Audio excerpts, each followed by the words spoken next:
Darhaqiqat o'lim haq, qabr azobi haq.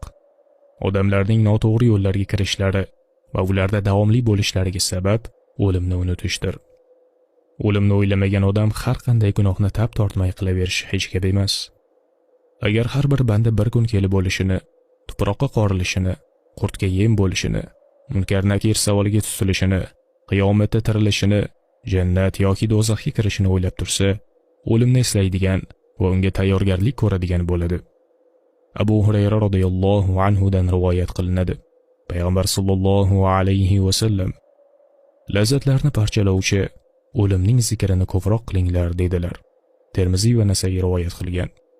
O'lim tufayli insonning gunohlar qilishiga sabab bo'luvchi lazzatlari parchalanadi, yo'qqa chiqadi. Inson o'limni eslaganda lazzatlari parchalanadi.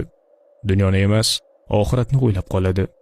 Yomon ishlardan qaytib, yaxshi ishlarni qilishga o'tadi.